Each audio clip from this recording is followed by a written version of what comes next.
तो नमस्कार दोस्तों, इस वीडियो में हम हिंदी व्याकरण के 200 क्वेश्चन देखने वाले हैं। हमारी कोशिश यही रहेगी कि हम कम से कम समय में ज़्यादा से ज़्यादा क्वेश्चन को देख सकें ताकि हम हमारे आने वाले एग्ज़ाम्स के लिए बहुत अच्छे तरीके से प्रिपेयर हो पाएँ। तो चलिए शुरू करते हैं पहले क्वेश्चन के साथ। हमारा पहला क्वेश्चन है कि उत्थान शब्द का विलोम क्या है। इसके ऑप्शन है पतन या अवनति। तो उत्थान का जो विलोम होता है वो होता है पतन, तो इसका सही उत्तर हो जाएगा पतन। इसके बाद अगला प्रश्न है हमारा, देव शब्द का विलोम क्या है, दानव या दुर्भाग्य। तो देव शब्द जो है इसका जो विलोम शब्द है वो होता है दानव, तो इसका सही उत्तर हो जाएगा दानव। इसके बाद अगला प्रश्न है हमारा, कृत्रिम के लिए उचित विलोम शब्द क्या होगा, नैसर्गिक या नकली। तो कृत्रिम का जो उचित विलोम शब्द होगा वो होगा नैसर्गिक, तो इसका सही उत्तर हो जाएगा नैसर्गिक। इसके बाद अगला प्रश्न है हमारा, जंगल का विलोम शब्द क्या है। इसके ऑप्शंस है अस्थिर या अस्थाई। तो जंगल का जो विलोम शब्द होता है वो होता है अस्थिर, तो इसका सही उत्तर हो जाएगा अस्थिर। इसके बाद अगला प्रश्न है हमारा, निम्नलिखित में से विलोम युग्म कौन सा नहीं है। हमसे पूछ रहा है नहीं है, तो क्षम्य अक्षम्य, इसके ऑप्शन जो है वो है क्षम्य अक्षम्य या शुचि पवित्र। तो क्षम्य अक्षम्य जो है ये विलोम युग्म है और शुचि और पवित्र जो है ये विलोम युग्म नहीं है, तो इसका सही उत्तर हो जाएगा शुचि पवित्र। इसके बाद अगला प्रश्न है हमारा, विलोम दुर्गम का विलोम क्या है। तो दुर्गम का हमसे विलोम पूछ रहा है, इसके ऑप्शन है अगम या सुगम। तो दुर्गम का जो विलोम होता है वो होता है सुगम, तो इसका सही उत्तर हो जाएगा सुगम। इसके बाद अगला प्रश्न है हमारा, अवतल शब्द का विपरीतार्थक शब्द छांटना है हमको, मतलब विलोम शब्द बताना है। तो अवतल का हमसे विलोम शब्द पूछ रहा है, इसके ऑप्शन है उत्तल या उत्ताल। तो उत्तल जो होता है ये होता है अवतल का विलोम शब्द, तो इसका सही उत्तर हो जाएगा उत्तल। इसके बाद अगला प्रश्न है हमारा, उत्थान शब्द का विलोम हमको बताना है। इसके ऑप्शन है पतन या अवनति। तो उत्थान का जो विलोम होता है वो होता है पतन, तो इसका सही उत्तर हो जाएगा पतन। इसके बाद अगला प्रश्न है हमारा, निराकार का विलोम शब्द क्या होगा। हमसे पूछ रहा है निराकार शब्द का विलोम शब्द, इसके ऑप्शन है उपकार या साकार। तो निराकार जो होता है उस शब्द का विलोम शब्द होता है साकार, तो इसका सही उत्तर हो जाएगा साकार। इसके बाद अगला प्रश्न है हमारा, कौन सा विकल्प विलोम शब्दों को नहीं दर्शाता है। हमसे नहीं दर्शाता है पूछ रहा है, इसके ऑप्शन है राग विराग और संयोग सुयोग। तो राग और विराग जो है ये विलोम शब्दों को दर्शाता है और संयोग सुयोग जो है ये विलोम शब्दों को नहीं दर्शाता है, तो इसका सही उत्तर हो जाएगा संयोग सुयोग। इसके बाद अगला प्रश्न है, निर्गुण शब्द का विलोम क्या है। निर्गुण शब्द का हमसे विलोम पूछ रहा है, इसके ऑप्शंस है अवगुण और सगुण। तो निर्गुण का जो विलोम होता है वो होता है सगुण, तो इसका सही उत्तर हो जाएगा सगुण। इसके बाद अगला प्रश्न है हमारा, निम्न में से अशुद्ध विपरीतार्थी समूह कौन सा है। हमसे पूछ रहा है अशुद्ध विपरीतार्थी शब्द पूछ रहा है, समूह पूछ रहा है हमसे। इसके ऑप्शन है आस्तिक और नास्तिक या सामिश शाकाहारी।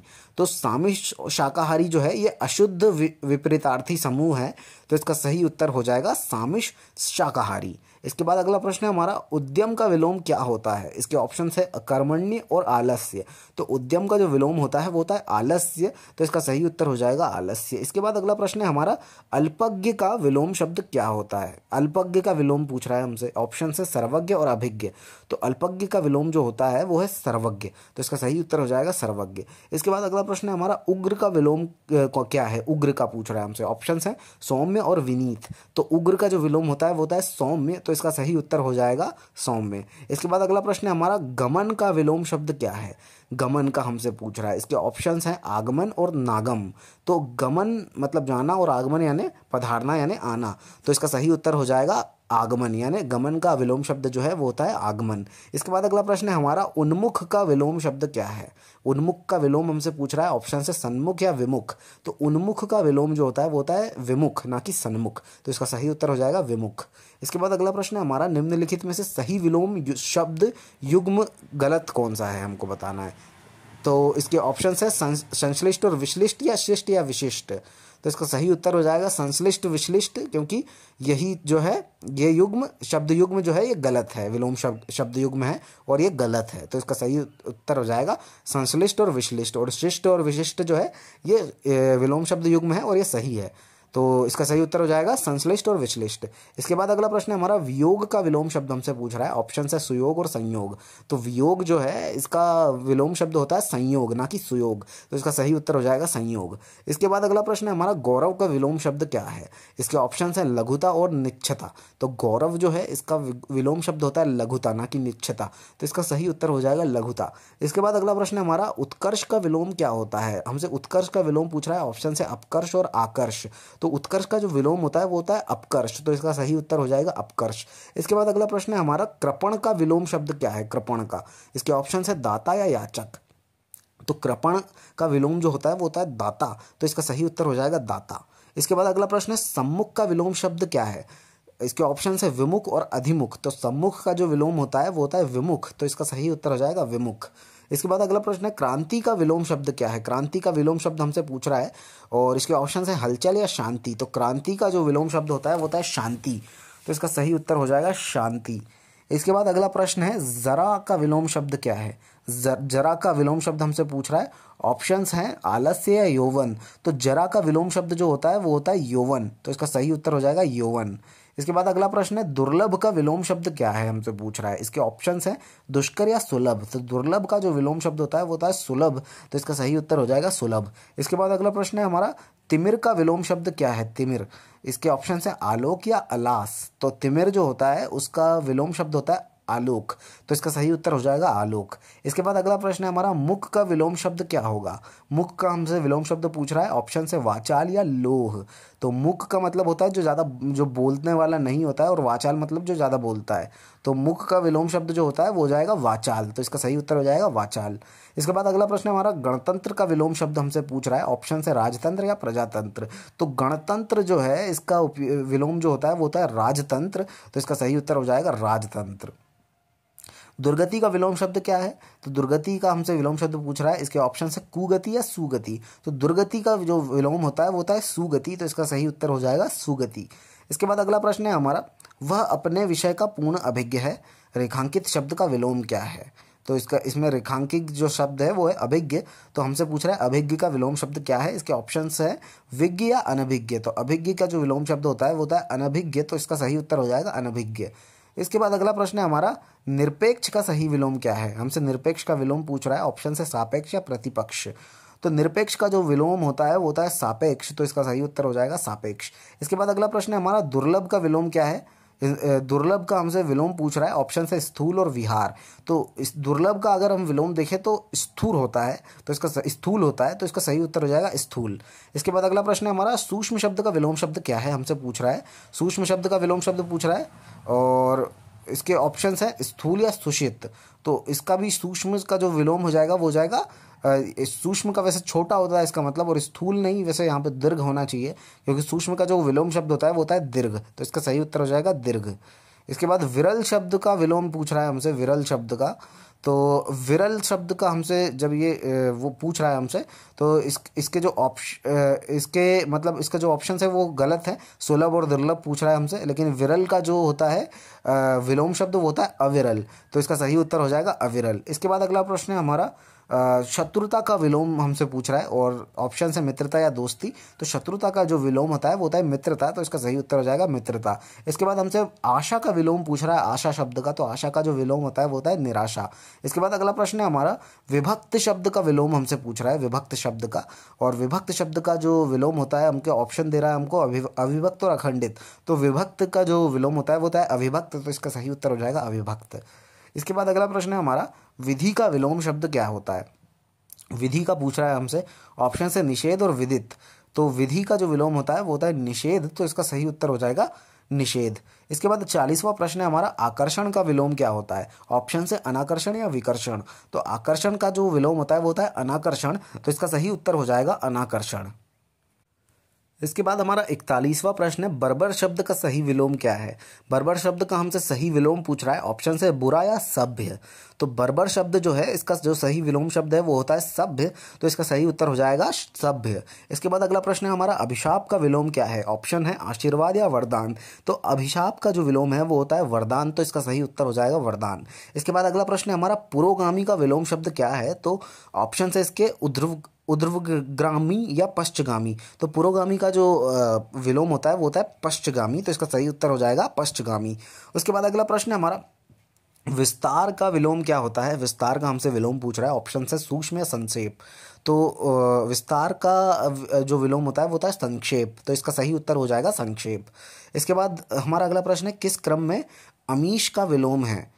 तो मतलब हमसे अमीश का विलोम पूछ रहा है, इसके ऑप्शन है अनामीश या निरामीश। तो आमीश का जो विलोम होता है वो होता है निरामीश, तो इसका सही उत्तर हो जाएगा निरामीश। इसके बाद अगला प्रश्न है हमारा, विकास का विलोम क्या है? हमसे पूछ रहा है विकास का विलोम क्या होता है, और ऑप्शन है हमारे ह्रास और या न्यूनता। तो विकास का जो विलोम होता है वो होता है ह्रास, तो इसका सही उत्तर हो जाएगा ह्रास। इसके बाद हमसे अगला प्रश्न पूछ रहा है, उपेक्षा का सही विलोम क्या है? उपेक्षा का हमसे विलोम शब्द पूछ रहा है, ऑप्शन है अपेक्षा या अपमान। तो उपेक्षा का जो सही विलोम शब्द होता है वो होता है अपेक्षा, तो इसका सही उत्तर हो जाएगा अपेक्षा। इसके बाद अगला प्रश्न है हमारा, उत्तम का सही विलोम शब्द क्या होता है? उत्तम का हमसे विलोम पूछ रहा है, ऑप्शन है इसके अधम और निकृष्ट। तो इसका सही उत्तर हो जाएगा अधम, क्योंकि उत्तम का जो विलोम होता है वो होता है अधम। इसके बाद अगला प्रश्न है हमारा, आपत्ति का विलोम शब्द क्या होता है? आपत्ति का हमसे विलोम पूछ रहा है, ऑप्शन है विपत्ति या संपत्ति। तो आपत्ति का जो विलोम होता है वो होता है विपत्ति, तो इसका सही उत्तर हो जाएगा विपत्ति। इसके बाद अगला प्रश्न है हमारा, वक्र का जो विलोम शब्द क्या है हमसे पूछ रहा है, ऑप्शन है ऋजु या तिरछा। तो वक्र का जो विलोम शब्द होता है वो होता है ऋजु, तो इसका सही उत्तर हो जाएगा ऋजु। इसके बाद अगला प्रश्न है हमारा, अनुज का सही विलोम शब्द क्या है? तो अनुज का जो सही विलोम शब्द है वो हमसे पूछ रहा है, और ऑप्शन है अग्रज या भ्राता। तो अनुज का जो सही विलोम शब्द होता है वो होता है अग्रज, तो इसका सही उत्तर हो जाएगा अग्रज। इसके बाद अगला प्रश्न है हमारा, शोषक का विलोम शब्द क्या होगा? और ऑप्शन है शोषणीय या पोषक। तो शोषक का जो विलोम शब्द होता है वो होता है पोषक, तो इसका सही उत्तर हो जाएगा पोषक। इसके बाद अगला प्रश्न है हमारा, संयोजित का विलोम शब्द क्या होगा? हमसे पूछ रहा है संयोजित का विलोम शब्द क्या है, ऑप्शन है हमारे विभाजित या विस्थापित। तो संयोजित का विलोम शब्द जो होता है वो होता है विभाजित, तो इसका सही उत्तर हो जाएगा विभाजित। इसके बाद अगला प्रश्न है हमारा, आकाश का पर्यायवाची शब्द नहीं है हमसे पूछ रहा है, इसके ऑप्शन है नभ और अंबक। तो आकाश का जो पर्यायवाची शब्द है वो नभ तो होता है लेकिन अंबक नहीं होता है, तो इसका सही अंबर जरूर होता है, तो इसका सही उत्तर हो जाएगा हमारा अंबक। इसके बाद अगला प्रश्न है हमारा, फूल का पर्यायवाची शब्द नहीं है हमसे पूछ रहा है, ऑप्शन है कुसुम और तनुजा। तो फूल का जो पर्यायवाची होता है वो होता है कुसुम, और तनुजा जो है वो नहीं होता है, तो इसका सही उत्तर हो जाएगा तनुजा। इसके बाद अगला प्रश्न है हमारा, अनुमान का पर्यायवाची शब्द नहीं है हमसे पूछ रहा है, हनुमान का पर्यायवाची शब्द हमसे पूछ रहा है, और ऑप्शन है विनायक और अंजनी पुत्र। तो अंजनी जी के पुत्र जो है वो हनुमान है, तो इसका सही उत्तर हो जाएगा विनायक, क्योंकि विनायक गणेश जी का नाम है, तो इसका सही उत्तर हो जाएगा विनायक। इसके बाद अगला प्रश्न है हमारा, सुधा का पर्यायवाची शब्द नहीं है हमसे सुधा का पर्यायवाची पूछ रहा है। तो अमृत जो है ये सुधा का पर्यायवाची होता है, लेकिन रवि जो है ये सूर्य का पर्यायवाची होता है, तो इसका सही उत्तर हो जाएगा रवि। इसके बाद अगला प्रश्न है हमारा, अनिल का पर्यायवाची शब्द कौन सा है हमसे पूछ रहा है। तो अनिल का हमसे पूछ रहा है, ऑप्शन से अनल और पवन। तो पवन और अनिल जो है ये दोनों पर्यायवाची शब्द हैं एक दूसरे के, यानी हवा जो है उसको पवन भी बोलते हैं और अनिल भी बोलते हैं, तो इसका सही उत्तर हो जाएगा पवन। इसके बाद अगला प्रश्न है हमारा, स्तन्य का पर्यायवाची हमसे पूछ रहा है, स्तन्य का पर्यायवाची शब्द कौन सा है? ऑप्शन है दूध और कौंध। तो स्तन्य को हम दूध भी बोल सकते हैं, तो इसका सही उत्तर हो जाएगा दूध। इसके बाद अगला प्रश्न है हमारा, युयुत्सु का हमसे पूछ रहा है कि मतलब क्या होता है। इसके ऑप्शन से युद्ध करने का इच्छुक या दूसरों को हंसाने वाला। तो जो युद्ध करने का इच्छुक होता है उसको युयुत्सु बोलते हैं, तो इसका सही उत्तर हो जाएगा युद्ध करने का इच्छुक। इसके बाद हमसे पूछ रहा है प्रत्युत्पन्नमति, इसका मतलब क्या होता है? तो ऑप्शन से उत्तर न देने की क्षमता या जो तत्काल उत्तर दे सके। तो जो तत्काल उत्तर दे सकता है उसको बोलते हैं प्रत्युत्पन्नमति इसको बोला जाता है, तो जो तत्काल उत्तर दे सकता है। इसके बाद अगला प्रश्न है हमारा, अंकेशक। अंकेशक क्या होता है? ऑप्शन से आय व्यय के आंकड़ों की जांच करने वाला या अंगरक्षकों को कर्म निर्धारित करने वाला। तो अंकेशक जो होता है वो होता है आय व्यय के आंकड़ों की जांच करने वाला, तो इसका सही उत्तर हो जाएगा आय व्यय के आंकड़ों की जांच करने वाले को हम अंकेशक बोलते हैं। अगला प्रश्न है हमारा, जिजीविषा। जिजीविषा का मतलब हमसे पूछ रहा है, और ऑप्शंस हैं जीवन की इच्छा या जीविका कमाने की इच्छा। तो जिजीविषा जो होती है वो होती है जीवन की इच्छा, तो इसका सही उत्तर हो जाएगा जीवन की इच्छा। इसके बाद अगला प्रश्न है हमारा, पार्थिव। इसका मतलब हमसे पूछ रहा है, ऑप्शन है जिसका संबंध ईश्वर से हो या जिसका संबंध पृथ्वी से हो। तो जिसका संबंध पृथ्वी से होता है उसको पार्थिव बोलते हैं, तो इसका सही उत्तर हो जाएगा पार्थिव। इसके बाद अगला प्रश्न है हमारा, यायावर। यायावर का मतलब क्या होता है हमसे पूछ रहा है, इधर उधर निरुद्देश्य घूमने वाला या एक स्थान पर टिक के न रहने वाला। तो जो भी इंसान एक स्थान पर टिक कर नहीं रहता उसको यायावर बोलते हैं। तो इसका सही उत्तर हो जाएगा एक स्थान पर टिक कर न रहने वाला। फिर हमसे पूछ रहा है प्रष्टव्य का मतलब हमसे पूछ रहा है, ऑप्शंस है पूछने योग्य या जिससे प्रश्न पूछा जा सके। तो प्रष्टव्य मतलब होता है पूछने योग्य, तो इसका सही उत्तर हो जाएगा पूछने योग्य। इसके बाद हमारा अगला प्रश्न है रवि ईश्वर को न मानने वाले मनुष्य हैं। तो मतलब नहीं, ईश्वर को न मानने वाला मनुष्य क्या कहलाता है, ये हमसे पूछ रहा है। ऑप्शंस हैं नास्तिक या आस्तिक। तो जो नहीं मानता है वो कहलाता है नास्तिक। और अगला प्रश्न है हमारा ईश्वर का कोई आकार नहीं होता है। तो हमको पता है ईश्वर का कोई आकार नहीं होता है, इसलिए ईश्वर को क्या बोला जाता है। तो ऑप्शन है साकार या निराकार। तो ईश्वर को निराकार बोला जाता है क्योंकि उसका कोई आकार नहीं होता है। इसके बाद अगला प्रश्न है हमारा आंखों के सामने घटित घटना पर विश्वास तो करना ही पड़ेगा। तो आंखों के सामने को हटा के हम क्या लिख सकते हैं। तो ऑप्शंस है प्रत्यक्ष या परोक्ष। तो जो भी आंखों के सामने घटित होता है उसको हम प्रत्यक्ष बोलते हैं। तो इसकी जगह हम आंखों के सामने की जगह लिख सकते हैं हम प्रत्यक्ष घटित घटना पर विश्वास तो करना ही पड़ेगा। इसके बाद अगला प्रश्न है हमारा जो ममत्व में रहित हो। हमसे पूछ रहा है जो ममत्व में रहित हो उसको क्या बोलेंगे, निष्ठुर या निर्मम।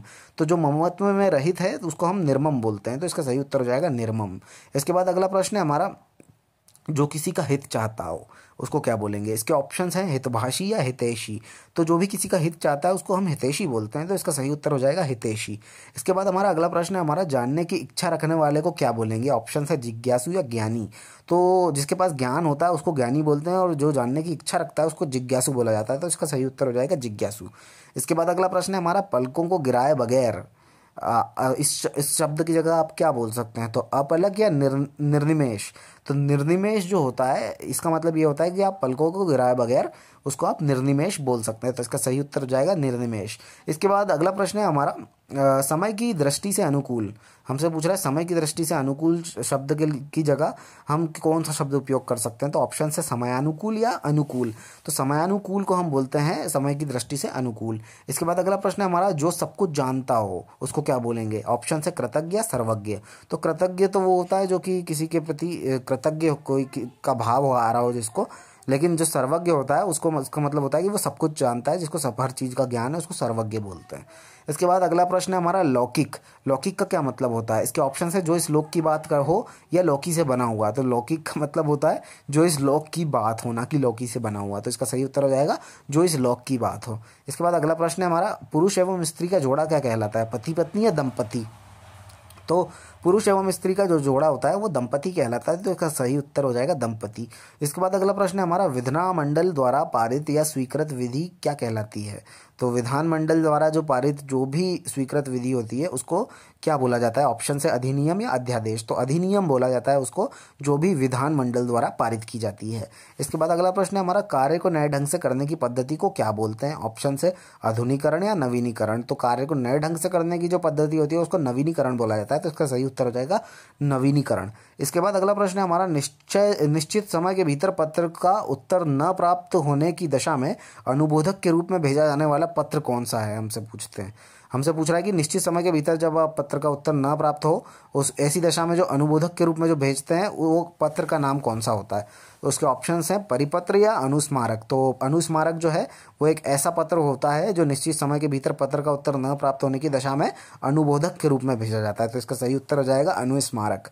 इसके बाद अगला प्रश्न है हमारा जिसने देश के साथ विश्वासघात किया वो क्या कहलाता है। ऑप्शन से विश्वासघाती या देशद्रोही। तो जो भी देश के साथ विश्वासघात करता है, देशद्रोह करता है, तो उसको हम देशद्रोही बोलते हैं। तो इसका सही उत्तर हो जाएगा देशद्रोही।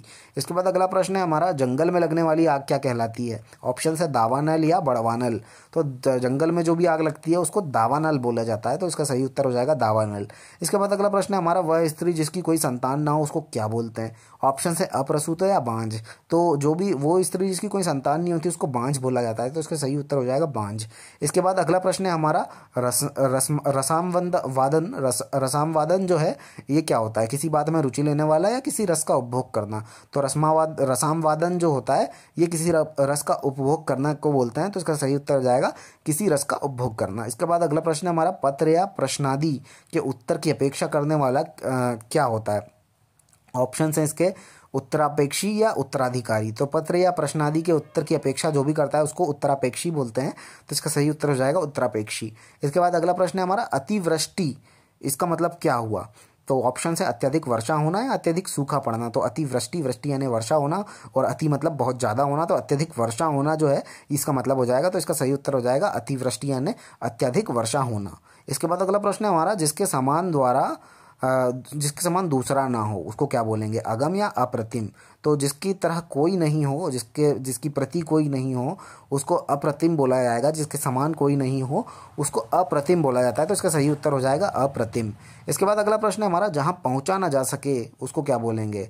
इसके ऑप्शन है अगम या सुगम। तो जहाँ पहुँचा न जा सके ऐसी जगह को अगम बोला जाता है। तो इसका सही उत्तर हो जाएगा अगम। इसके बाद अगला प्रश्न है हमारा, वह सायंकालीन बेला जब पशु वन से चरकर लौटते हैं उसको क्या बोला जाता है। ऑप्शन है सायं बेला या गोधुली। तो जो वो शाम का वो समय जब पशु वन से जंगल से चर के आते हैं उस समय को बोला जाता है, उस बेला को बोला जाता है गोधुली। तो इसका सही उत्तर हो जाएगा गोधुली। इसके बाद अगला प्रश्न है हमारा, किसी के प्रति उदारता एवं कृपापूर्वक किया जाने वाला व्यवहार क्या कहलाता है। ऑप्शन है अनुग्रह या विग्रह। तो किसी के प्रति जो हम उदारता से या कृपापूर्वक जो भी व्यवहार करते हैं उसको कहते हैं हम अनुग्रह। तो इसका सही उत्तर हो जाएगा अनुग्रह। इसके बाद अगला प्रश्न है, जिसके आर पार देखा जा सके उसको क्या बोलेंगे, सूक्ष्मदर्शी या पारदर्शी। तो जिसके आर पार देखा जा सके उसको बोला जाता है पारदर्शी। तो इसका सही उत्तर हो जाएगा पारदर्शी। इसके बाद अगला प्रश्न है हमारा, आयु में बड़ा व्यक्ति क्या कहलाता है। ऑप्शन है ज्येष्ठ या कनिष्ठ। तो जिसकी भी आयु ज़्यादा होती है उसको हम ज्येष्ठ बोलते हैं। तो इसका सही उत्तर हो जाएगा ज्येष्ठ यानी आयु में बड़ा व्यक्ति। इसके बाद अगला प्रश्न है हमारा, जो सफलतापूर्वक प्राप्त किया जा सके उसको क्या बोलेंगे। तो जिसको भी सफलतापूर्वक हम प्राप्त कर सकते हैं उसको बोल देंगे हम सुलभ। तो इसका सही उत्तर हो जाएगा सुलभ। इसके बाद अगला प्रश्न है हमारा, साहित्य से संबंध रखने वाले को क्या बोलेंगे। ऑप्शन से साहित्यिक या लेखक। तो साहित्य से जो संबंध रखता है उसको हम साहित्यिक बोलेंगे। तो इसका सही उत्तर हो जाएगा साहित्यिक। इसके बाद अगला प्रश्न है हमारा, बिना घर का उसको क्या बोलेंगे हम।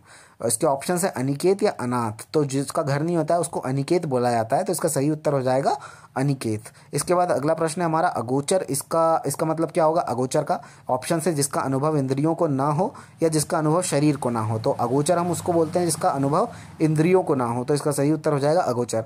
इसके बाद अगला प्रश्न है हमारा, हमेशा रहने वाला। ऑप्शन से पार्थिव या शाश्वत। तो जो भी हमेशा रहता है उसको शाश्वत बोला जाता है। तो इसका सही उत्तर हो जाएगा शाश्वत।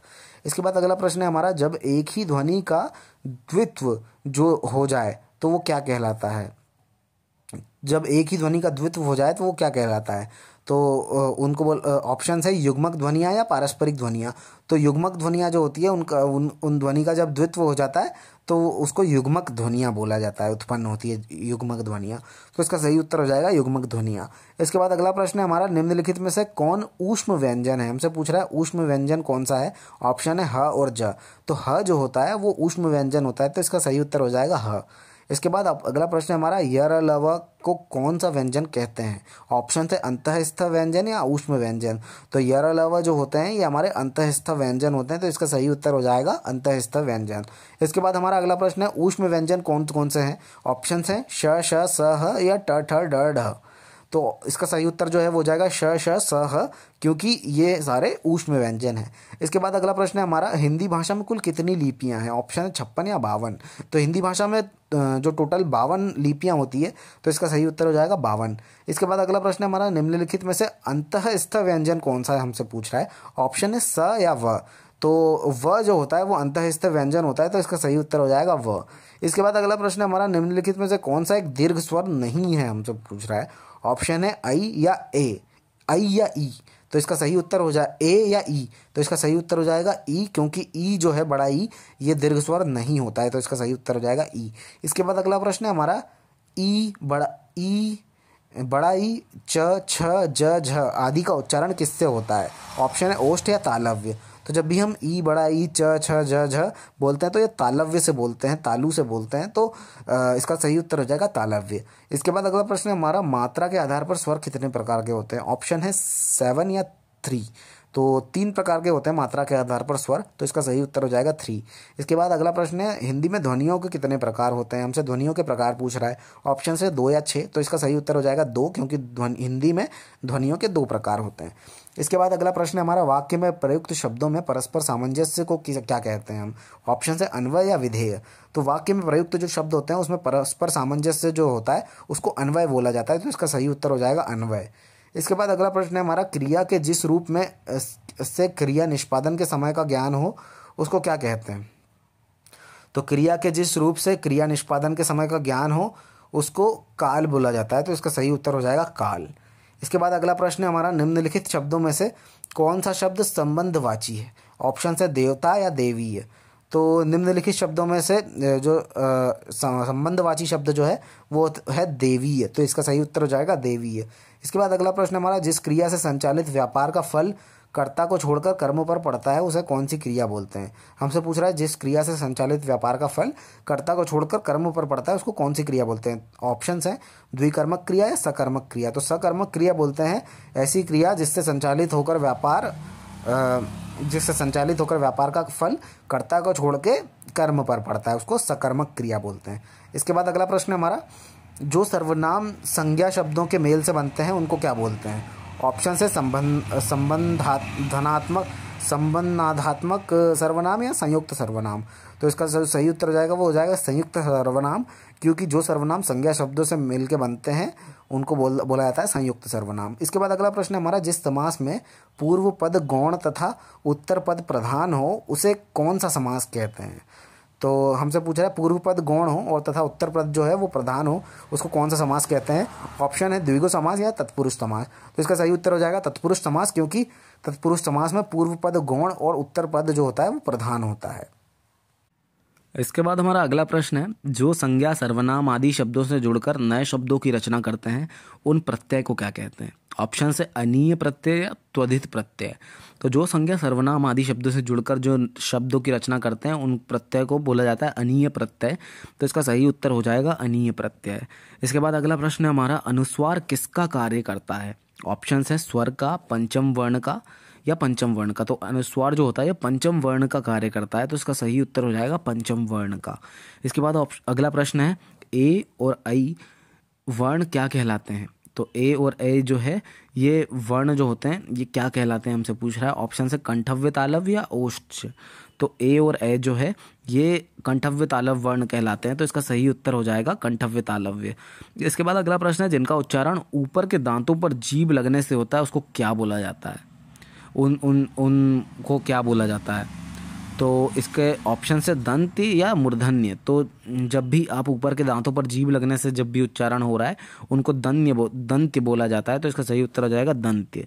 इसके बाद अगला प्रश्न है हमारा, श्रृंगार रस स्थायी भाव क्या है? श्रृंगार रस का स्थायी भाव हमसे पूछ रहा है। ऑप्शन है हास रस या रति रस। तो श्रृंगार रस का जो स्थायी भाव होता है वो होता है रति रस। तो इसका सही उत्तर हो जाएगा रति रस। इसके बाद अगला प्रश्न है, किस रस को रसराज कहा जाता है? ऑप्शन से हास्य रस या श्रृंगार रस। तो श्रृंगार रस जो है उसको रसराज कहा जाता है। तो इसका सही उत्तर हो जाएगा श्रृंगार रस। इसके बाद अगला प्रश्न है हमारा, शोक किस रस का स्थायी भाव है? शोक हमसे पूछ रहा है किस रस का स्थायी भाव है। ऑप्शन है वीर रस या करुण रस। तो शोक जो होता है ये करुण रस का स्थायी भाव होता है। तो इसका सही उत्तर हो जाएगा करुण रस। इसके बाद अगला प्रश्न है, निम्नलिखित शब्द में से कौन सा शुद्ध है हमसे पूछ रहा है। ऑप्शन से विदुषी या विदुषी। तो विदुषी जो है ये शुद्ध है और विदुषी जो है ये अशुद्ध है। तो इसका सही उत्तर हो जाएगा विदुषी। इसके बाद अगला प्रश्न है हमारा, शुद्ध वर्तनी बताने वाले शब्द का चयन करना है हमको। ऑप्शन से कवियत्री या अंत्याक्षरी। तो जो शुद्ध वर्तनी वाले शब्द जो है वो है अंत्याक्षरी। तो इसका सही उत्तर हो जाएगा अंत्याक्षरी। इसके बाद अगला प्रश्न है हमारा, किस शब्द की वर्तनी शुद्ध है हमसे पूछ रहा है। वर्तनी मिष्ठान्न या फिर अत्यधिक। तो अत्यधिक जो है इसकी वर्तनी शुद्ध है। तो इसका सही उत्तर हो जाएगा अत्यधिक। इसके बाद अगला प्रश्न है हमारा, निम्नलिखित में से अशुद्ध शब्द कौन सा है हमसे पूछ रहा है। ऑप्शन है पौरुष या नौकरी। तो पौरुष जो है ये शुद्ध है लेकिन नौकरी जो है ये अशुद्ध शब्द है। तो इसका सही उत्तर हो जाएगा नौकरी। इसके बाद अगला प्रश्न है हमारा, निम्नलिखित में से अशुद्ध वर्तनी का शब्द कौन सा है? हमसे अशुद्ध वर्तनी पूछ रहा है। ऑप्शन है वैमनस्य या मिथिलेश कुमारी। तो मिथिलेश कुमारी जो है ये गलत लिखा हुआ है, वर्तनी इसकी अशुद्ध है। तो इसका सही उत्तर हो जाएगा मिथिलेश कुमारी। इसके बाद अगला प्रश्न है हमारा, इनमें से कौन सा शब्द भाववाचक संज्ञा है? हमसे पूछ रहा है भाववाचक संज्ञा कौन सा है। ऑप्शन से तीर और चिंता। तो चिंता जो है ये भाववाचक संज्ञा है। तो इसका सही उत्तर हो जाएगा भाववाचक संज्ञा जो है ये चिंता होती है। इसके बाद अगला प्रश्न है हमारा, स्त्रीत्व शब्द कौन सी संज्ञा है? स्त्रीत्व शब्द हमसे पूछ रहा है और कौन सी संज्ञा है ये पूछ रहा है। तो स्त्रीत्व में भाववाचक संज्ञा है, तो इसका सही उत्तर हो जाएगा भाववाचक संज्ञा। इसके बाद अगला प्रश्न है हमारा, निम्नलिखित शब्दों में से कौन सा शब्द संज्ञा है। हमसे संज्ञा पूछ रहा है। ऑप्शन से क्रोधित या क्रोध, तो क्रोधित जो है ये संज्ञा नहीं होगा, लेकिन क्रोध जो है ये संज्ञा हो जाएगा, तो इसका सही उत्तर हो जाएगा क्रोध। इसके बाद अगला प्रश्न है हमारा, नीचे दिए गए शब्दों में भाववाचक संज्ञा हमको बताना है। ऑप्शन से लड़कापन या लड़कपन, तो भाववाचक संज्ञा जो है ये होता है लड़कपन, तो इसका सही उत्तर हो जाएगा लड़कपन। इसके बाद अगला प्रश्न है हमारा, निम्नलिखित में से कौन सा शब्द व्यक्तिवाचक संज्ञा है। व्यक्तिवाचक संज्ञा हमको पूछ रहा है। ऑप्शन से यमुना या पहाड़, तो इसका सही उत्तर हो जाएगा यमुना, क्योंकि यमुना एक नदी का नाम है और इसीलिए वो व्यक्तिवाचक हो जाएगा। इसका सही उत्तर हो जाएगा यमुना। इसके बाद अगला प्रश्न है हमारा, निम्नलिखित में से कौन सा शब्द भाववाचक संज्ञा है। भाववाचक संज्ञा हमसे पूछ रहा है। ऑप्शन से मनुष्य या शत्रुता, तो शत्रुता जो है ये एक तरीके का भाववाचक संज्ञा कहलाती है, तो इसका सही उत्तर हो जाएगा शत्रुता। इसके बाद अगला प्रश्न है हमारा, नीचे दिए गए शब्दों में जातिवाचक संज्ञा हमको बताना है। ऑप्शन से श्याम या लड़का, तो लड़का जो है एक पूरी जाति है, तो जातिवाचक संज्ञा हो जाएगा लड़का। इसके बाद अगला प्रश्न है हमारा, कौन सा शब्द भाववाचक संज्ञा नहीं है। हमसे पूछ रहा है भाववाचक संज्ञा कौन सी नहीं है, तो और ऑप्शन से चतुराई या मिठाई, तो भाववाचक जो संज्ञा है वो चतुराई नहीं होगी, मिठाई होगी, क्योंकि मिठाई नहीं होगी चतुराई होगी, तो इसका सही उत्तर हो जाएगा मिठाई, क्योंकि हमसे नहीं पूछ रहा है वो। इसके बाद अगला प्रश्न है हमारा, सच्चरित्रता किस मूल शब्द से बना है। सच्चरित्रता हमसे पूछ रहा है। ऑप्शन से चरित्र या चरित्रता से, तो चरित्र जो शब्द है उस मूल शब्द से सच्चरित्रता बना है, तो इसका सही उत्तर हो जाएगा चरित्र। इसके बाद अगला प्रश्न है हमारा, निम्नलिखित में से किस विकल्प में सभी शब्द भाववाचक संज्ञा शब्द हैं। ऑप्शन से रसीला कड़वाहट, बुढ़ापा उन्नति या जवानी खट्टास पुस्तक गंगा, तो इसमें जो गंगा है, खट्टास है, पुस्तक है, जवानी है, जवानी तो खैर हो जाएगा भाववाचक संज्ञा, लेकिन बाकी जो दूसरी चीज़ें हैं वो भाववाचक संज्ञा नहीं है, तो इसका सही उत्तर हो जाएगा पहला, यानी रसीला कड़वाहट बुढ़ापा उन्नति, ये सारे के सारे भाववाचक संज्ञा शब्द हैं। इसके बाद अगला प्रश्न है हमारा, निम्नलिखित में से कौन सा शब्द जातिवाचक संज्ञा शब्द है। ऑप्शन है वकील या कमाई, तो वकील जो है ये पूरी जाति को बता रहा है हमको, वकीलों की, तो इसका सही उत्तर हो जाएगा जातिवाचक जो संज्ञा शब्द है वो हो जाएगा वकील।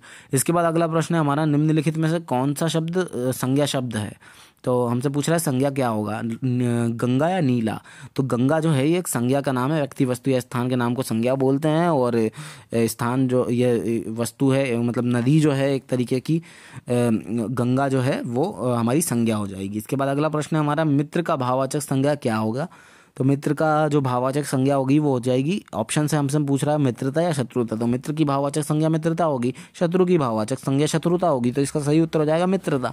इसके बाद अगला प्रश्न है हमारा, सुंदरता शब्द में से कौन सी संज्ञा है। सुंदरता शब्द में संज्ञा पूछ रहा है हमसे, ऑप्शन से भाववाचक या जातिवाचक, तो सुंदरता जो है ये भाववाचक संज्ञा को दर्शा रही है, तो इसका सही उत्तर हो जाएगा भाववाचक संज्ञा।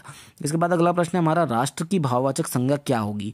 ऑप्शन से राष्ट्रीय या राष्ट्रीयता, तो इसका सही उत्तर जो है वो हो जाएगा राष्ट्रीयता, क्योंकि राष्ट्र की भाववाचक संज्ञा जो होगी वो हो जाएगी राष्ट्रीयता। इसके बाद अगला प्रश्न है हमारा, बाजार शब्द कौन सा संज्ञा है। बाजार शब्द में कौन सी संज्ञा है हमसे पूछ रहा है। ऑप्शन से समूहवाचक या भाववाचक, तो बहुत सारी दुकानों को मिला के बाजार बनाया जाता है, तो समूहवाचक संज्ञा की हमको यहाँ पे से वो आभास हो रहा है, तो इसका सही उत्तर हो जाएगा समूहवाचक, क्योंकि बाजार जो है ये समूहवाचक संज्ञा है। इसके बाद अगला प्रश्न है हमारा, निम्नलिखित में से कौन सा शब्द संज्ञा कहलाता है, संज्ञा है मतलब निम्नलिखित में से। ऑप्शन है पतला या सभा, तो सभा जो है एक तरीके की संज्ञा कहलाएगी, तो इसका सही उत्तर हो जाएगा सभा। इसके बाद अगला प्रश्न है हमारा, निम्नलिखित विशेषणों में से संज्ञा की पहचान करना है हमको। ऑप्शन है अनुशासन या आसमानी, तो इसमें से जो अनुशासन होता है ये एक संज्ञा हो जाएगा एक तरीके की, तो इसका सही उत्तर हो जाएगा अनुशासन। इसके बाद अगला प्रश्न है हमारा, निम्नलिखित में से कौन सा शब्द समूहवाचक संज्ञा नहीं है। हमसे पूछ रहा है कि कौन सा शब्द समूहवाचक संज्ञा नहीं है। ऑप्शन है दौड़ या कक्षा, तो दौड़ जो होता है ये समूहवाचक संज्ञा नहीं है। कक्षा में बहुत सारे बच्चे होते हैं, एक समूह में बैठाया जा सकता है कक्षा के अंदर, तो इसका सही उत्तर जो हो जाएगा वो हो जाएगा दौड़, क्योंकि दौड़ में ऐसा कुछ समूहवाचक संज्ञा जैसा कुछ प्रतीत नहीं हो रहा है, तो इसका सही उत्तर हो जाएगा दौड़। इसके बाद अगला प्रश्न है हमारा, निम्नलिखित में से कौन संज्ञा का प्रकार नहीं है। ऑप्शन से देशवाचक या जातिवाचक, तो देशवाचक टाइप की कोई संज्ञा नहीं होती है, जातिवाचक संज्ञा तो होती है, तो इसका सही उत्तर हो जाएगा देशवाचक। इसके बाद अगला प्रश्न है हमारा, संज्ञाओं के साथ आने वाली विभक्तियों को क्या कहा जाता है। ऑप्शन से विशिष्ट या संश्लिष्ट। तो विश्लिष्ट जो होता है वो संज्ञाओं के साथ आने वाली जो विभक्तियाँ होती हैं उनको विश्लिष्ट कहा जाता है। तो इसका सही उत्तर हो जाएगा विश्लिष्ट। इसके बाद हमारा अगला प्रश्न है, गाय कौन सी संज्ञा है? ऑप्शन है व्यक्तिवाचक या भाववाचक। तो गाय जो है एक व्यक्तिवाचक संज्ञा प्रतीत हो रही है, तो इसका सही उत्तर हो जाएगा व्यक्तिवाचक। इसके बाद अगला प्रश्न है हमारा, स्वतंत्रता सबको प्यारी है, इस वाक्य में प्यारी शब्द क्या है? ऑप्शन से भाववाचक संज्ञा या जातिवाचक संज्ञा। तो प्यारी जो है इसमें बड़ा भाव आ रहा है, तो इसका सही उत्तर हो जाएगा भाववाचक संज्ञा। इसके बाद अगला प्रश्न है हमारा, समुद्रगुप्त भारत का नेपोलियन था, इस वाक्य में नेपोलियन किस प्रकार का संज्ञा का उदाहरण है? ऑप्शन है समूहवाचक संज्ञा, जातिवाचक संज्ञा। तो समुद्रगुप्त जो था वो एक तरह का भारत का नेपोलियन था, तो इसमें जो नेपोलियन है एक प्रकार की जातिवाचक संज्ञा का उदाहरण है, तो इसका सही उत्तर हो जाएगा जातिवाचक संज्ञा। इसके बाद अगला प्रश्न है हमारा, निम्नलिखित विकल्पों में से किस विकल्प में सभी शब्द संज्ञाएं हैं? हमसे सभी शब्द पूछ रहा है, संज्ञाएं किस में? ऑप्शन से राम, रामचरितमानस, गंगा या लखनऊ, आम और बुढ़ापा। तो राम, रामचरितमानस, गंगा ये सारे ही शब्द संज्ञाएं हैं, तो इसका सही उत्तर हो जाएगा राम, रामचरितमानस, गंगा।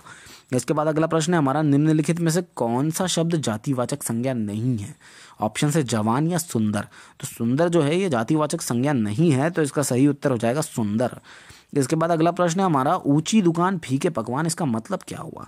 ऑप्शन से केवल बाहरी चमक दमक, भीतर खोखलापन या अच्छे से काम करने का भी डांट पड़ना। तो ऊंची दुकान फीके पकवान का मतलब होता है केवल बाहरी चमक दमक और भीतर से खोखलापन। इसके बाद अगला प्रश्न है, ऊंट के मुंह में जीरा, इसका क्या मतलब हुआ? ऑप्शन है जरूरत से बहुत कम या अत्यधिक आपूर्ति। तो ऊंट के मुंह में जीरा का मतलब होता है जरूरत से बहुत कम, तो इसका सही उत्तर हो जाएगा जरूरत से बहुत कम। इसके बाद अगला प्रश्न है हमारा, आंख का अंधा नाम नयन सुख, इसका मतलब क्या होगा? ऑप्शन है दिखावा करना या गुण के विपरीत नाम। तो इसका सही उत्तर हो जाएगा गुण के विपरीत नाम, क्योंकि गुण के विपरीत नाम का मतलब होता है आंख का अंधा, नाम का नयन सुख। इसके बाद अगला प्रश्न है हमारा, अपराधी के साथ निरपराधी भी दंडित होता है, इसका क्या मतलब हुआ? इसके लिए हम कौन सा मुहावरा उपयोग करेंगे? ऑप्शंस हैं एक पंथ दो काज या आटे के साथ घुन भी पिसता है। तो इसका सही उत्तर जो हो जाएगा वो हो जाएगा आटे के साथ धुन भी पिसता है, क्योंकि इसका यही मतलब होता है कि अपराधी के साथ निरपराधी भी दंडित होता है। इसके बाद अगला प्रश्न हमारा, किसी तरह का दायित्व नहीं, आगे नाथ न पीछे पहना या फिर आधा तीतर आधा बटेर। तो आगे नाथ न पीछे पहना इसका सही उत्तर हो जाएगा, क्योंकि आगे नाथ न पीछे पहगा का मतलब होता है किसी तरह का दायित्व नहीं। अगला प्रश्न है, आप भला तो जग भला। ऑप्शन से इसका क्या मतलब होगा? सिर्फ अपने से मतलब रखना है या अपनी अच्छाई रहने पर ही संसार की अच्छाई का मालूम पड़ता है। तो इसका सही उत्तर हो जाएगा अपनी अच्छाई रहने पर ही संसार की अच्छाई का मालूम पड़ना, इसको हम बोलेंगे आप भला तो जग भला। इसके बाद अगला प्रश्न है हमारा, आम के आम गुठली के नाम। इसके ऑप्शंस हैं दुगना फ़ायदा उठाना या पूरा फ़ायदा उठाना। तो आम के आम गुठली के नाम का मतलब होता है दुगना फ़ायदा उठाना, तो इसका सही उत्तर हो जाएगा दुगना फ़ायदा उठाना। इसके बाद अगला प्रश्न है हमारा, आधा तीतर आधा बटेर, कोई काम ना बनना। ये इसका क्या मतलब होगा हमसे पूछ रहा है? तो कोई काम ना बनना है, दो कामों में एक ना बन पाना। तो आधा तीतर आधा बटेर का मतलब होता है कि दो काम थे आपके पास, दोनों कामों में से एक भी काम नहीं बन पाया, तो इसका सही उत्तर हो जाएगा दो कामों में एक न बन पाना। इसका अगला प्रश्न है हमारा, आन के धन पर विक्रम राज। इसके ऑप्शन हैं पराई संपत्ति पाने पर ऐठना या दूसरे की संपत्ति हड़पना। तो जब पराई संपत्ति पाने पर जो ऐठन होती है उसको बोला जाता है आन के धन पर विक्रम राज।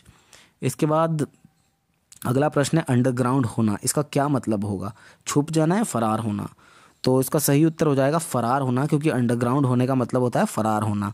इसके बाद अगला प्रश्न है हमारा, कलेजे पर पत्थर रखना। इसके ऑप्शंस हैं सब कुछ सह जाना या दिल मजबूत करना। तो दिल मजबूत करना जो है इसका मतलब होता है कलेजे पर पत्थर रखना, तो इसका सही उत्तर हो जाएगा दिल मजबूत करना। इसके बाद अगला प्रश्न है हमारा, आंख भर आना, इसका क्या मतलब होता है? दुखी होना या आंसू आना। तो आंसू आना जो होता है वो उसका मतलब होता है आंख भर आना, तो इसका सही उत्तर हो जाएगा आंसू आना। इसके बाद अगला प्रश्न है हमारा, अगला मुहावरा है हमारा, सिर पर पाँव रखकर भागना। तो इसका क्या मतलब होता है? ऑप्शन से बहुत तेज भागना या गिर पड़ना। तो सिर पर पाँव रखकर भागना हम तब बोलते हैं जब कोई बहुत तेज भागता है, तो इसका सही उत्तर हो जाएगा बहुत तेज भागना। अगला प्रश्न है, सिर भारी होना। तो हमसे पूछा सिर भारी होना, इसका क्या मतलब होगा? और ऑप्शन से सिर में दर्द होना या जिम्मेदारी लेना। तो जब सिर में दर्द होता है तो हम बोलते हैं सिर भारी हो गया, तो इसका सही उत्तर हो जाएगा सिर भारी होना का मतलब होता है सिर में दर्द होना, यानी ऑप्शन ए। इसके बाद अगला प्रश्न है हमारा उलटफेर होना, इसका क्या मतलब होगा। ऑप्शन है परिवर्तन होना या गड़बड़ी होना। तो उलटफेर हो जाता है तब हम बोलते हैं, जब बोलते हैं तब जबकि कोई परिवर्तन हो जाता है। तो इसका सही उत्तर हो जाएगा परिवर्तन होना।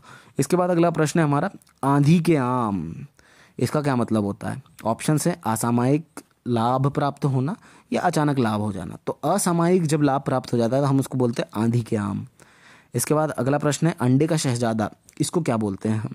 अनुभवी व्यक्ति को बोलते हैं या अनुभवपूर्ण व्यक्ति को बोलते हैं। तो अंडे का शहजादा हम अनुभवी व्यक्ति को बोलते हैं, तो इसका सही उत्तर हो जाएगा अनुभवी व्यक्ति। इसके बाद अगला प्रश्न है हमारा आंखों में पानी ना होना। इसके ऑप्शन से कोई दुख ना होना या लज्जा ना होना। तो आंखों में पानी नहीं होता है, इसको बोला जाता है जब लज्जा नहीं होती है किसी को, तो इसको बोला जाता है आंखों में पानी ना होना यानी लज्जा ना होना। इसके बाद अगला प्रश्न है हमारा लात मारना। इसके ऑप्शन से ध्यान न देना या त्याग देना। तो जब भी लात मारना जो होता है, इस मुहावरे का अर्थ होता है त्याग देना, तो इसका सही उत्तर हो जाएगा त्याग देना। इसके बाद अगला प्रश्न है हमारा बाल बांका ना होना। इस मुहावरे का अर्थ क्या होता है हमसे पूछ रहा है। ऑप्शन है टस से मस ना होना या सकुशल बच जाना। तो जब बाल बांका ना होना होता है उस मुहावरे का अर्थ होता है सकुशल बच जाना। इसके बाद अगला प्रश्न है हमारा तीतर बीतर होना, इसका मतलब क्या होता है तीतर बीतर होने का। ऑप्शन से भाग जाना या उत्साहित होना। तो जब भी कोई भाग जाता है तो उसको तीतर बीतर होना बोलते हैं, तो इसका सही उत्तर हो जाएगा भाग जाना। इसके बाद अगला प्रश्न है हमारा आंखें चार होना। इस आंखें चार होने का मतलब क्या होगा। ऑप्शन से मोहित होना या आमने सामने होना। जब भी दो लोग आमने सामने होते हैं तो उसको हम बोलते हैं आंखें चार होना, तो इसका सही उत्तर हो जाएगा आंखें चार होने का मतलब होता है आमने सामने होना। इसके बाद अगला प्रश्न है हमारा आंख रगड़ना, इसका क्या मतलब होता है। तो आंख का रोग होना या लालच होना। तो इसका सही उत्तर हो जाएगा लालच होना, इसको हम बोलते हैं आंख रगड़ना। इसके बाद अगला प्रश्न है हमारा नाक पर सुपारी तोड़ना, इसका क्या मतलब होगा। ऑप्शन से इज्जत उतार देना या बहुत परेशान करना। तो इसका सही उत्तर जो हो जाएगा वो हो जाएगा बहुत परेशान करना, क्योंकि नाक पर सुपारी तोड़ने का मतलब होता है बहुत परेशान करना। इसके बाद अगला प्रश्न है, अगला मुहावरा है दिल पक जाना, इसका क्या मतलब होगा। ऑप्शन है अत्यंत पीड़ित होना या कष्ट पहुंचना। तो जब कोई अत्यंत पीड़ित होता है तो उसको बोला जाता है, तब उस वक्त बोला जाता है दिल पक जाना। तो इसका सही उत्तर हो जाएगा अत्यंत पीड़ित होना। इसके बाद अगला प्रश्न है हमारा ढपोर शंख, इसको क्या बोलते हैं। ऑप्शन से बेवकूफ़ होना या विख्यात होना। तो जब भी कोई बेवकूफ़ होता है तो उसको ढपोर शंख बोला जाता है, तो इसका सही उत्तर हो जाएगा बेवकूफ़ होना। इसके बाद अगला प्रश्न है हमारा चादर के बाहर पैर पसारना। इसके ऑप्शन से क्षमता से अधिक व्यय करना या आराम की नींद सोना। तो जब भी कोई क्षमता से अधिक व्यय करता है तो उसको बोला जाता है चादर के बाहर पैर मत पसारो। तो इसका सही उत्तर हो जाएगा क्षमता से अधिक व्यय करना। इसके बाद अगला प्रश्न है हमारा अक्ल का पुतला, इसका क्या मतलब हुआ। ऑप्शन से बहुत चतुर या बहुत बुद्धिमान। तो जो बहुत बुद्धिमान होता है उसको बोला जाता है अकल का पुतला। तो इसका सही उत्तर हो जाएगा अक्ल का पुतला का मतलब होता है बहुत बुद्धिमान। इसके बाद अगला प्रश्न है हमारा नाक में दम करना। नाक में दम करने का हमसे मतलब पूछ रहा है, और इसके ऑप्शन से सोने न देना या बहुत परेशान करना। तो नाक में दम करना हम तब बोलते हैं जब कोई बहुत परेशान करता है, तो इसका सही उत्तर हो जाएगा बहुत परेशान करना। इसके बाद हमारा अगला प्रश्न है हाथ ऊंचा होना। ऑप्शन से इसका क्या होगा मतलब हमसे पूछ रहा है, और ऑप्शन से इसके युद्ध में विजय प्राप्त कर लेना या दान आदि के लिए मन में उदारता का भाव होना। तो किसी का अगर हाथ ऊंचा है इसका मतलब ये है कि उसके मन में जो है ना उदारता का भाव है, तो इसका सही उत्तर हो जाएगा दान आदि के लिए मन में उदारता का भाव होना। इसके बाद अगला प्रश्न है हमारा सूरत नजर आना, इसका क्या मतलब हुआ। ऑप्शन है बहुत दिनों के बाद दिखाई देना या गुण प्रकट करना। तो जब भी हमको कोई बहुत दिन बाद दिखाई देता है तो उसको बोलते हैं यार बहुत दिन में सूरत दिखाई तुमने, है ना। तो इस तरीके से बोला जाता है, तो इसका सही उत्तर हो जाएगा बहुत दिनों के बाद दिखाई पड़ना। इसके बाद अगला प्रश्न है हमारा सुबह शाम करना। सुबह शाम करते हैं तो इसका ऑप्शन है टाल मटोल करना या समय व्यतीत करना है। तो टाल मटोल करना जो हो जाएगा इसका सही उत्तर हो जाएगा, मतलब जब भी कोई आप किसी के पास पैसे वैसे लेने जाते हो तो वो आपको बोलेगा सुबह आ जाना शाम को आ जाना। तो इस तरह से सुबह शाम लोग करते रहते हैं, मतलब टाल मटोल कर रहे हैं आपको पैसे देने के लिए। तो इसका सही उत्तर हो जाएगा टाल मटोल करना। इसके बाद अगला प्रश्न है हमारा शैतान की आंत, इसका क्या मतलब हुआ। बहुत लंबी वस्तु या अत्यंत धूर्त वस्तु। तो शैतान की आंत जो है ऐसा माना जाता है कि कोई शैतान होगा तो उसकी आंत बहुत लंबी होगी, तो बहुत लंबी जो वस्तु होती है उसको शैतान की आंत बोला जाता है। तो इसका सही उत्तर हो जाएगा बहुत लंबी वस्तु। इसके बाद अगला प्रश्न है हमारा खून का घूंट पीना, इस मुहावरे का क्या अर्थ है। ऑप्शन से अपमान सहना या चिढ़ जाना। तो जब भी कोई आपको कुछ उल्टा सीधा बोल देता है, आपका अपमान कर देता है और आप उसको बिना कुछ बोले उस अपमान को सह लेते हैं, तो इसको बोला जाता है खून का घूंट पी लेना। तो इसका सही उत्तर हो जाएगा अपमान सहना। इसके बाद अगला प्रश्न है हमारा टिप्पस लगाना, इसका क्या मतलब हुआ? ऑप्शन है सिफारिश करना या निशाना लगाना। तो टिप्पस लगाने का मतलब होता है सिफारिश करना, तो इसका सही उत्तर हो जाएगा सिफारिश करना। इसके बाद अगला प्रश्न है हमारा आग में घी डालना। इसका क्या मतलब हुआ? ऑप्शन से देवता को प्रसन्न करना या क्रोधी को और उत्तेजित करना। जब भी कोई आग में घी डालने का काम करता है, इसका मतलब अगर कोई क्रोधी व्यक्ति है उसको और भी ज़्यादा उत्तेजित करने का वो प्रयास कर रहा है, तो इसका सही उत्तर हो जाएगा क्रोधी को और उत्तेजित करना। इसके बाद अगला प्रश्न है हमारा छाती पर सांप लौटना। इसका क्या मतलब हुआ? ऑप्शन है ईर्ष्या से जल उठना या दुखी हो जाना। तो आपकी छाती पे सांप कब लौटता है? जब आपको किसी से जलन होती है। तो जब भी आपको ईर्ष्या से जल उठते हो जब आप, उसको बोला जाता है छाती पर सांप लौटना। इसके बाद अगला प्रश्न है हमारा 3-13 होना। इसका क्या मतलब हुआ? किसी काम का ना रह जाना, किसी काम का ना होना या बुद्धिमान होना। तो 3-13 होना मतलब होता है कि किसी काम का ना होना। अगर कोई मतलब अगर चीज़ें ऐसी हो रखी हैं आपके सामने कि अब कोई काम नहीं बन पाएगा, तो उस वक्त आप बोल सकते हैं कि सब सारे काम 3-13 हो गए। तो इसका सही उत्तर हो जाएगा 3-13 होना मतलब कोई काम का ना होना। इसके बाद अगला प्रश्न हमारा चांदी का जूता मारना। इसका क्या मतलब हुआ? कड़वी बात कहना या रुपए से सब काम करा लेना। तो चांदी का जूता मारने का मतलब होता है पैसे दिए और काम हो गया। तो रुपए से सब सारा काम करा लेने को बोलते हैं चांदी का जूता मारना। इसके बाद अगला प्रश्न है हमारा पांव तले जमीन खिसकना। इसका क्या मतलब हुआ? ऑप्शन से बड़ी विपत्ति में फंसना या कमजोर संकल्प होना। तो जब पांव तले जमीन खिसलती है तो वो तभी खिसलती है जब आप कोई बड़ी विपत्ति में फंस जाते हैं। तो इसका सही उत्तर हो जाएगा बड़ी विपत्ति में फंसना। इसके बाद हमारा अगला प्रश्न है शेर के दांत गिरना। इसके ऑप्शन है अत्यंत दुस्साहसपूर्ण योग कार्य करना या असंभव को भी संभव बना देना। तो शेर के दांत गिरना यानी शेर के दांत गिनना मतलब होता है अत्यंत दुस्साहसपूर्ण जो काम है। मतलब शेर के दांत देखो, अगर सोचा जाए तो शेर के दांत गिनना कितना ज़्यादा कठिन काम होगा। तो और शेर को फिर गुस्सा भी आ जाएगा। तो अत्यंत जब भी कोई दुस्साहसपूर्ण कार्य करता है तो उसको बोला जाता है कि शेर के दांत गिन रहे हो क्या भाई। तो इसका जो सही उत्तर हो जाएगा वो हो जाएगा अत्यंत दुस्साहसपूर्ण कार्य करना। इसके बाद अगला प्रश्न है थाली का बैंगन होना। इसका क्या मतलब हुआ? ऑप्शन है असमंजस में रहना या सिद्धांतहीन होना। थाली का बैंगन जो होता है वो एक इधर का उधर लुढ़कता रहता है, उसके कोई सिद्धांत नहीं होते, वो एक जगह स्थिर नहीं होता है। तो इसका सही उत्तर हो जाएगा थाली का बैंगन होने का मतलब हो जाता है इस सिद्धांत नहीं होना, सिद्धांतहीन होना। इसके बाद अगला प्रश्न है हमारा कान कतरना। इसका क्या मतलब हुआ? ऑप्शन से बहुत चतुर होना या दूसरों की चुगली करना। तो बहुत चतुर जो होता है उसको बोला जाता है कान कतरने वाला। तो इसका सही उत्तर हो जाएगा कान कतरना मतलब बहुत चतुर होना। इसके बाद अगला प्रश्न है हमारा गागर में सागर भरना। इसके ऑप्शंस हैं अच्छी कविता करना है, थोड़े शब्दों में सब कुछ कह देना। तो जब भी कोई थोड़े शब्द में बहुत कुछ कह देता है तो उसको बोला जाता है गागर में सागर भर दी भाई तुमने। तो इसका सही उत्तर हो जाएगा गागर में सागर भरने का मतलब होता है थोड़े शब्दों में सब कुछ कह देना। इसके बाद अगला प्रश्न हमारा ठन ठन गोपाल होना। इसका क्या मतलब हुआ? इसके ऑप्शन से सदा मस्त रहना या रुपया पैसा न होना। तो सदा मस्त रहने वाले को बोलते हैं ठन ठन गोपाल होना। वैसे मुझे ये गलत लग रहा है क्योंकि रुपया पैसा न होने को बोला जाता है ठन ठन गोपाल होना। इसके बाद अगला प्रश्न है हमारा नाक का बाल होना। इसका क्या मतलब हुआ? नाक का बाल होना ऑप्शन से अधिक प्रिय होना या कष्ट देना। तो अधिक प्रिय जो कोई होता है उसको बोला जाता है कि ये हमारा नाक का बाल है। तो इसका सही उत्तर हो जाएगा अधिक प्रिय होना। इसके बाद अगला प्रश्न है हमारा एक हाथ से ताली नहीं बजती। इसका मतलब क्या हुआ?